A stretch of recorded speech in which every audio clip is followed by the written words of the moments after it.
اعوذ باللہ من الشیطان اللعین الرجیم، بسم اللہ الرحمن الرحیم۔ اب یہاں ہم اس کتاب الغارات کا ایک مختصر تعارف آپ کی خدمت میں بیان کرتے چلیں کہ تیسری صدی ہجری قمری کو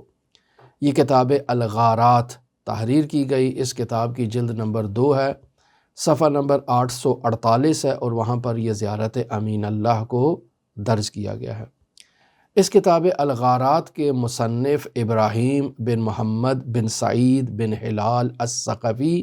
الکوفی ہیں کہ جو تقریباً ان کا انتقال ہوا ہے 283 ہجری قمری کو۔ لہٰذا یہ کتاب لکھی گئی جس طرح خود کتاب کے نام سے واضح ہے، چونکہ اس کا مشہور ترین نام الغارات ہے، جبکہ اس کا ایک نام الاسفار والغارات یہ بھی اس کا نام شہرت رکھتا ہے۔ لیکن الغارات اسفار کہا جائے تو سفر کی جمع ہے، اور الغارات وہی لوٹ مار، یلغار، اس سے یہ معنی دیتا ہے۔ یہ کتاب ایک نہایتی تاریخی اور قدیمی ترین متن ہے تاریخی عنوان سے،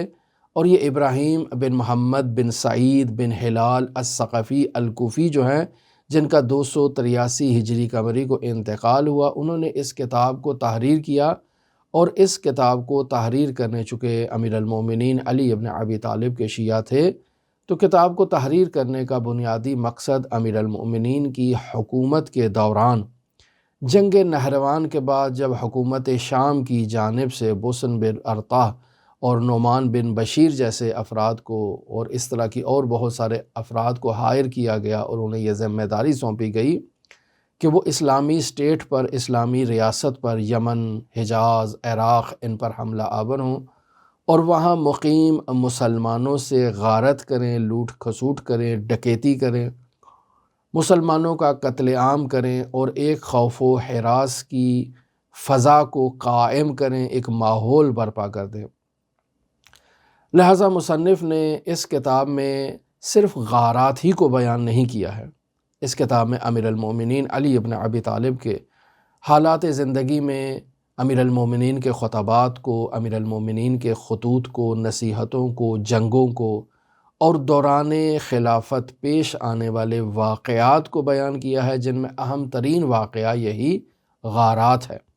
لہٰذا اسی اہم موضوع کے پیش نظر اس کتاب کا نام الغارات جو ہے وہ زیادہ مشہور ہوا، وگرنہ چونکہ اس کتاب کے مصنف اپنی زندگی میں اصفہان